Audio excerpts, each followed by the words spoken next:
নিরামিষ দিনে নিরামিষ রান্না করব। এখানে নিয়েছি আমি ফুলকপি নিয়েছি বেশ কিছুটা, এখানে নিয়েছি বেগুন, এখানে নিয়েছি আলু আর কিছুটা মটরশুঁটি ছাড়িয়ে নিয়েছি। কড়া বসিয়ে দিয়েছি, কড়াতে দিয়ে দিচ্ছি তেল। দেখুন কড়াতে দিয়ে দিয়েছি আমি সাদা তেল, আর তেলটা দিয়েছি আমি ওই 2 থেকে 3 চামচের মতন, আর দিয়ে দিচ্ছি আমি 5 ফোড়ন। দেখুন 5 ফোড়নের মৌরিগুলো লালচে হয়ে গেছে। এরপর আমি দিয়ে দিচ্ছি ফার্স্টে ফুলকপিটা। দেখুন ফুলকপিটা একটু আমি লালচে করে ভেজে নিচ্ছি।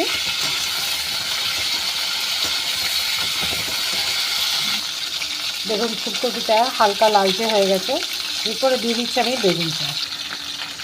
দেখুন বেগুনটা দিয়ে দিলাম। এবারে বেগুনটাও একটু উলট পালট করে নিচ্ছি।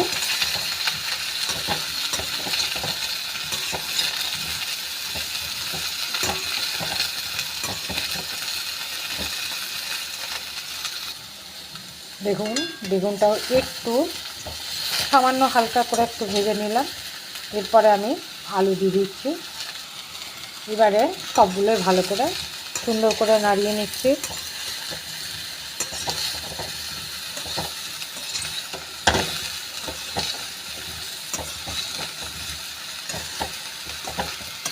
একটু হালকা ধরনের ভাজা ভাজা হলো। এরপরে আমি যে মশলাটা দিচ্ছি দেখাচ্ছি। দেখুন এটা হচ্ছে আদা আর সর্ষে বাটা। সামান্য একটু আদা দিয়েছি, আর একটা কাঁচা লঙ্কা দিয়েছি, আর 1 চামচের মতন সর্ষে দিয়েছি, আর তার সাথে আমি দিয়েছি হলুদ। এটা আমি দিয়ে দিচ্ছি। এরপরে দিচ্ছি আমি, এটা হচ্ছে ধনে আর জিরে গুঁড়ো, আর এটা হচ্ছে আন্দাজ মতন নুন। এবারে ভালো করে সবগুলো মিশিয়ে নিচ্ছি। আমি 1/2 চামচের মতন দিয়ে দিচ্ছি এটা কাশ্মীরি লঙ্কা গুঁড়ি, একটু কালারটা হওয়ার জন্য।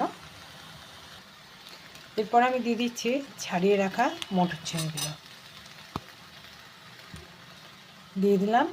এরপরে আমি একটু নাড়িয়ে নিয়ে একখানা টমেটো দিয়ে দিচ্ছি। দেখুন মশলাটা ভালো করে নাড়িয়ে সবগুলোর সাথে মিশিয়ে দিয়েছি। এরপরে আমি দিয়ে দিচ্ছি বললাম টমেটো। দেখুন টমেটোটা দিয়ে দিলাম। এবারে এটাও ভালো করে মিশিয়ে নিচ্ছি। দেখুন সব সুন্দর করে মিশিয়ে নিয়েছি। এবারে মশলাটায় আমি কিন্তু আর সেরকম জল দিইনি। এবার মশলাটা ভাজা হওয়ার জন্য আমি গ্যাসটা লো করে একটা ঢাকা দিয়ে দিচ্ছি। দেখুন ঢাকাটা খুলছি, মশলাটা আশা করি ভাজা হয়ে গেছে।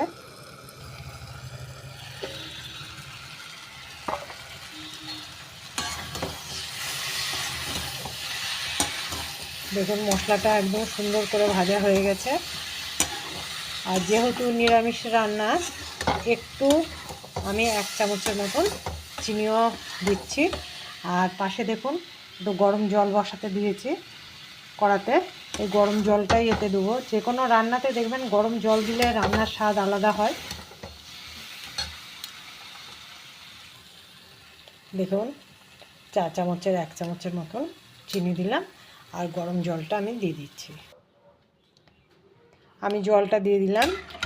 জলটা দিয়েছি। আমার কিন্তু মশলা ভাজতে ভাজতে আমার কিন্তু আলু সিদ্ধ হয়ে গেছে। দেখুন আলু সিদ্ধ হয়ে গেছে। এবার ঝোলটা যেরকম রাখবো সেই অনুপাতে আমি একবার ফুটিয়ে নামিয়ে নেব। কটা শুধু ধনেপাতা দিয়ে দিচ্ছি, আর ঝোলটা যেরকম রাখবো সেই অনুপাতে নামাবো। দেখুন উপরে কটা ধনেপাতা ছড়িয়ে দিলাম, আর ঢাকাটা এবারে আমি দিয়ে দিচ্ছি। আমার রান্না একদম কমপ্লিট। আশা করি নিরামিষ দিনে আপনারাও একবার ট্রাই করে দেখবেন, ভালো লাগবে।